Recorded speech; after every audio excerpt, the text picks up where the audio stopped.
Welcome back. This is number 19 in the series. Was Julius Caesar a military tyrant or a savior of Rome? And I'm going to say a little bit of both.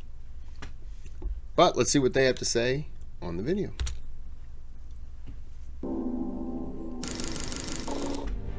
It was around April of 45 BC, and the great Roman civil war was over. At last, Caesar could turn away from war and focus on the politics of the Republic. A true politician, Caesar believed that the power of the Republic was its common people, rather than the aristocracy as the Optimates believed. The extent to which he really believed in these ideals has been debated for centuries, and he has been variously viewed as a military tyrant, a despotic demagogue, a benevolent dictator, a would-be savior of the Republic, and a populist champion of the people. In this episode, we shall look at the reforms enacted by Caesar throughout his career, and allow you to decide which view you agree with.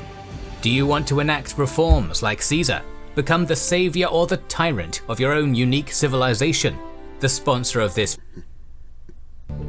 By the time of Caesar's first consulship in 59 BC, Pompey had long struggled to push legislation that would give land to his veterans. Caesar proposed a bill that would achieve this, while also including measures that would distribute land to the urban poor of Rome. The Gracchi brothers, almost 70 years earlier, had tried to carry out a similar proposal, distributing public land to the poor, eventually resulting in their deaths at the hand of the Senate. Caesar, however, had learned from their example. His proposal to the Senate would provide land for 20,000 of Rome's poor, without any financial cost to the Senate or the wealthy landowners. The riches Pompey had taken from the east would be used to fund the reform, and land would be bought from the owners at the price it had been assessed at in the tax lists, ensuring fairness. That's good. A board of 20 would oversee the redistribution, with Caesar exempting himself from the board to ensure it would not be biased. When the bill was put to the Senate, it was apparently so watertight that none could criticize it. Nevertheless, they did not pass it, with stiff opposition coming from influential men such as Cato, Cicero, and Caesar's consular colleague Bibulus. Do you think they wanted that land? That's why they rejected it, for hopes that down the road maybe they could get it? Or, it would be available. Caesar read the bill to the people, where it received huge public approval. Still, the Senate refused to pass the bill, obfuscating and delaying constantly. Eventually, Caesar requested the help of Pompey and Crassus, both of whom publicly supported the bill. With their support assured, Caesar decided to bypass the Senate, officially proposing the bill to the Comitia, an assembly of citizens. Bibulus tried to use all the political tricks in the book to stop the assembly, but was assaulted by the people and forced to retreat to his house. The bill finally was passed, and all senators were bound by oaths to uphold it.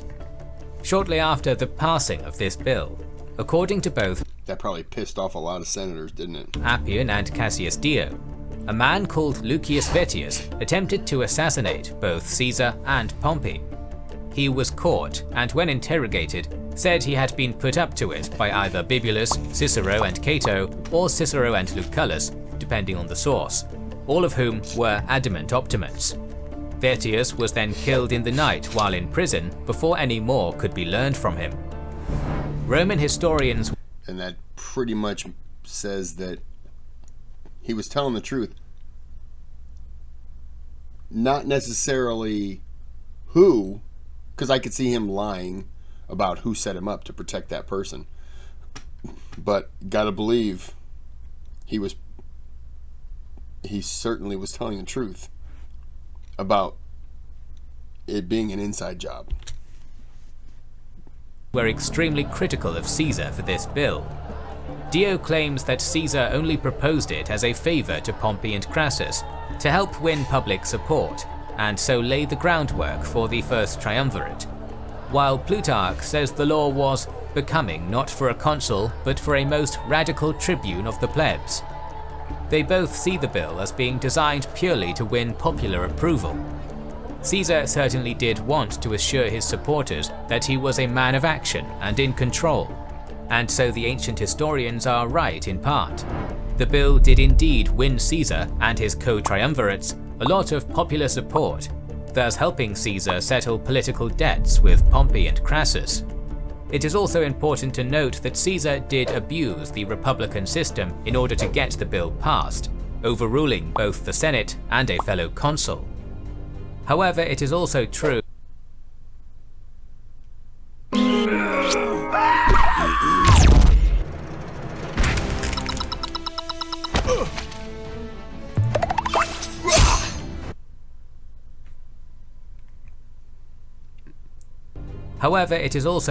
that this kind of land reform was badly needed in Rome and did benefit thousands of its poorer citizens. Furthermore, Caesar already had a history of supporting land reform, having supported a similar but failed bill in 63 BC. Caesar was also playing a seriously risky game by proposing the legislation. Similar laws had resulted in the deaths of the Gracchi and would result in an attempt on his own life, and one is forced to wonder if there was not a less risky way of winning public support if that was the only motivation. I hope the assassination attempts for Caesar are done. It's also worth noting that the Roman voting system heavily favored the rich, the poor having a comparatively small amount of influence in voting. Name a country that gave power to the poor over the rich. I mean, even the U.S. started with, looking out for wealthy landowners to become more wealthy, or not landowners, but farmers. Well, yeah, landowners, farmers. England, same way. Name another country that looks out for the bottom and then works up. And I'll tell you, I really have a hard time believing that country exists. And if it does, I don't know anything about them because I don't know how successful it was. But I'm not saying it's impossible. It seems more unrealistic. As a result, it is debatable just how much power Caesar would really have achieved by passing a bill that would benefit the poorest. It's also worth remembering that Dio and Plutarch were both parts of the aristocracy of the empire, a highly conservative body, and so criticism of radical populist reforms would be expected from them. Unfortunately, we do not have any written histories from people in the class that would benefit from Caesar's reforms, but it's hard to imagine that they would agree with the two historians. After the Battle of Thapsus, Caesar was named dictator for 10 years, as well as being given tribunal and censorial powers, effectively giving him ultimate power over the Republic, and he immediately began the tasks of reassuring the people that the crisis was over and stabilizing the government. Huge games were held, including elephants and mock naval battles at my nose. Okay.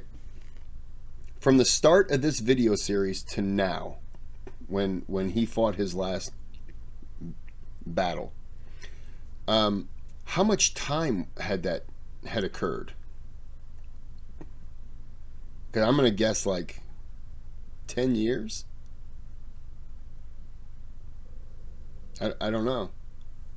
And the reason why I ask is because your country, 10 years of fighting, yeah, they're done. And if he secured victory for them and safety, then I could see them putting him back in charge for another 10 years or whatever. And if he did all this in 2 years, wow. Colossal expense. He received considerable criticism for this from some of the public, who thought that they were in poor taste, but they were largely successful in calming and winning over the populace.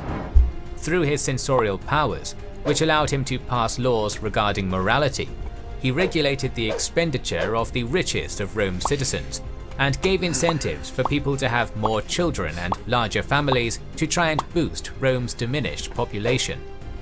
Augustus would later pass similar legislation, and Caesar's passing of these laws can be viewed as a precursor to the autocratic regime of emperors. On the other hand, Republican virtues had always valued the rejection of luxury goods and having large families, so Caesar can equally be seen as doing nothing more than trying to reinstate core Republic traditions. Shortly after this, Caesar would fight the remnants of the Pompeian faction in Spain, before returning to Rome around April 45 BC, having finally won the civil war.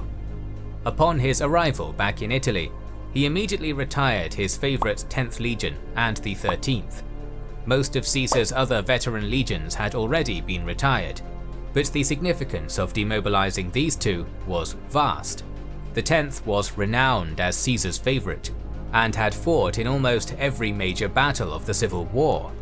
The 13th was no less prestigious, and had been the legion that had first crossed the Rubicon with Caesar.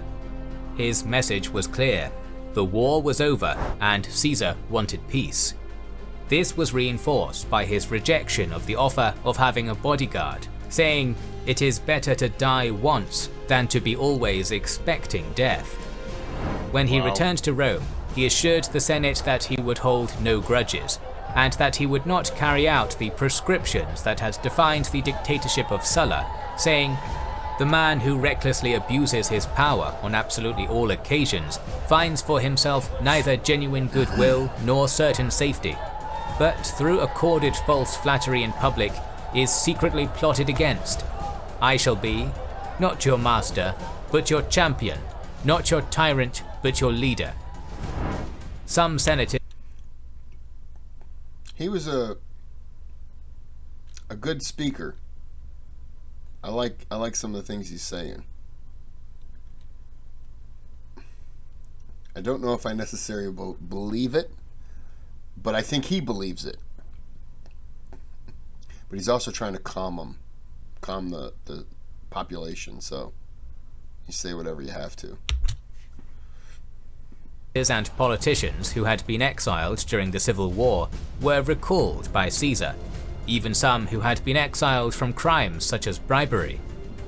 All those who had taken up arms against him were publicly forgiven and granted immunity, with scrolls that were found in the Pompeian camps after Pharsalus and Thapsus being burnt, along with any copies, to ensure that no later charges could be brought against him. Men who had been in positions of power in the Pompeian faction were welcomed back into the Senate, and some, such as Cassius and Brutus, were given highly important magisterial positions. For those that had died in the war with family, money was given to their wives to ensure that they and their children would be able to sustain themselves. He even went so far as to have statues of Pompey that were torn down during the Civil War restored. Regarding these actions, historians have been largely in agreement. One of Caesar's most admirable traits was his mercy and clemency. Yes. Dio, often one of his harsher critics, says that in doing so, he put the reputation of Sulla to shame and built for himself a reputation for bravery and goodness. Both he and Plutarch also agree that, whether Caesar was right or wrong in his actions, he did bring much needed peace and stability to the Republic, even for just a short while. Nevertheless, some have been more questioning of these actions. Cicero, in his second Philippic, highlights how Caesar's clemency effectively kept his enemies indebted to him. Caesar should also be perhaps criticized for recalling those convicted of bribery. An argument could be made that Caesar was looking to start from a clean slate, but his recalling of these men showed a disregard for the legal jurisdiction of the state, as well as fueling rumors of him being bribed in turn in order to recall them. Though Caesar is occasionally categorized as a military dictator, the disbanding of his legions and refusal of a bodyguard make the issue arguable. I think that by recalling them, he's, just my opinion, recalling them and then forgiving them, I think he's showing the people that it's not about us being enemies with each other. It's about us embracing each other and starting new. Yeah, what they did was bad. They're not going to do it again. And now he could also use those people in the Senate if they were to come back, and stuff like that, because they were obviously good at what they did, minus the theft stuff. But you could use those guys, and if they didn't, they just became citizens. Then it was just to, let's bury the hatchet, so to speak, and let's just try to come together and be a country again. But maybe I'm just a fool. One of the hallmarks of a military dictatorship is having an armed bodyguard that can then be used for intimidation. Caesar did not have this, and he also did not use his army as a threat to his rule, another hallmark of a military dictatorship. To say that Caesar achieved power through military force is certainly accurate. To say that he maintained power through military force, however, is debatable. While dictator Elise, now that we've made travel so expensive, this golf course is all ours. How'd you get here? Kayak. They compared hundreds of travel sites to find a great deal on my flight, car, and hotel. Kayak. Search one and done. 12 hours of uninterrupted pain relief. Aleve. Why is that a Walmart commercial? While dictator, he also made significant other reforms that largely benefited the masses. The dole had previously been distributed to 320,000, many of whom did not actually need it, putting a strain on the supply. Caesar reduced this number to 150,000 of Rome's poorest citizens. He also began the repopulating of Carthage and Corinth, sending 80,000 citizens there with plots of land assigned to them. Medics and teachers of arts were given automatic citizenship to entice more of them to come to Rome. Debt had been a huge issue in Rome for a while now, particularly throughout the Civil War. To address this, Caesar ordered that all debts must be repaid, but only at a rate proportional to the indebted person's wealth to try and curb any usury. Were these the actions of a demagogue, or a man who honestly believed in giving more rights and freedoms to the people? No one can truly say for sure, but the interpretation of later historians often reveals more about their own politics than Caesar's. Certainly, arguments for both sides can be made. Having served as quaestor, praetor. So let me understand this correctly. If you were richer, then you didn't get your full amount paid back to you, but if you were a little bit poorer, you got more. Kind of spread it out a little bit evenly. If somebody was a rich person and they were certainly financially okay, they were repaid, but not as much. That's how I'm interpreting it. That's how I'm interpreting it. Doesn't sound right. And propraetor in Hispania, Caesar was well aware of the level of corruption in the governance of the provinces, and knew from personal experience how powerful governors could be. As such, while consul, he also introduced a bill addressing these issues.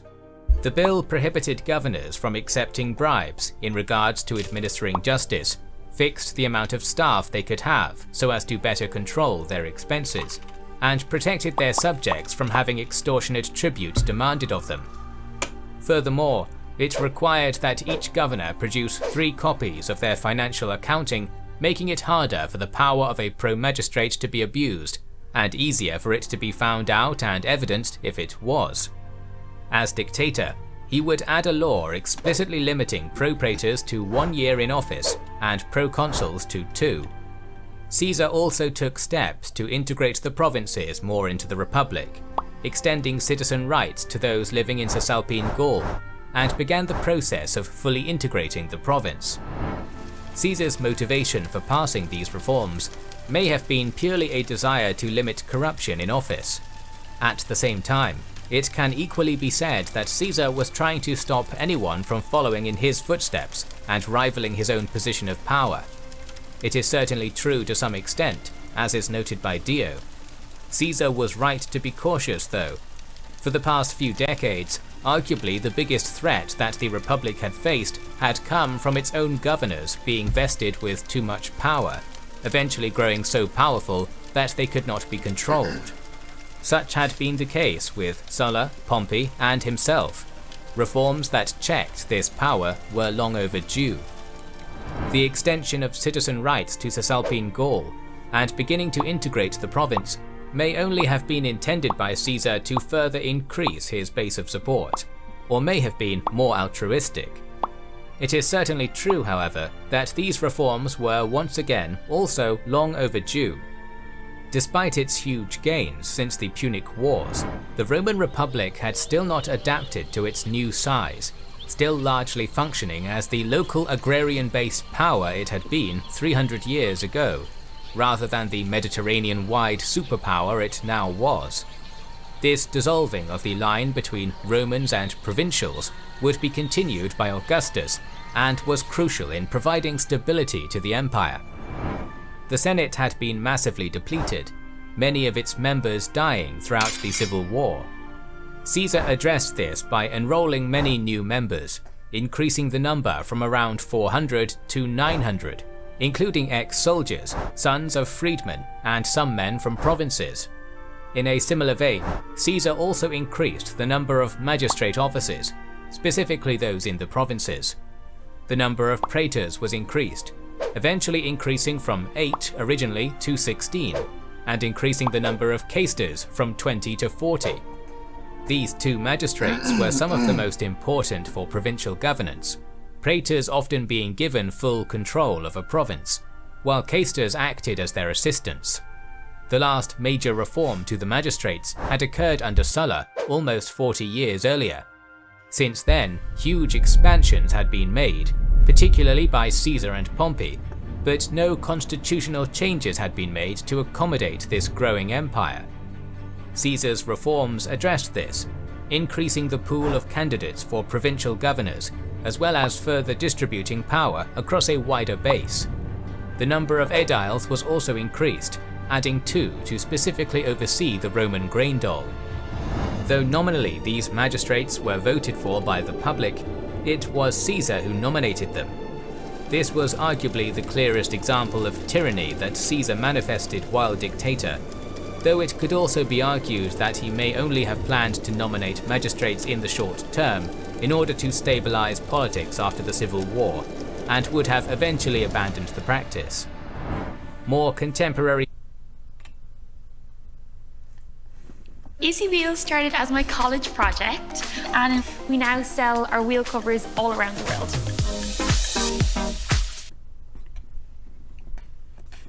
More contemporary historians of Caesar are critical of a number of these reforms. Dio says that many of the men included in the Senate were unworthy of their position. He also argues that Caesar's increasing of the size of the Senate and the number of magistrates was primarily because it allowed him a longer list of political positions which he could hand out to his allies, cronies, and others to whom he owed political favors, filling positions of power with his partisans. May be true. But then again, he is the dictator, right?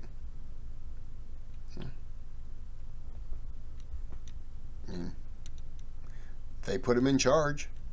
You can't get mad when he comes up with his own rules. Although it does sound like that. But who knows?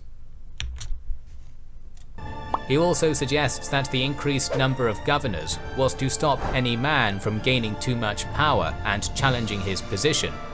It is perhaps worth noting here that Dio was not against the idea of a dictator per se.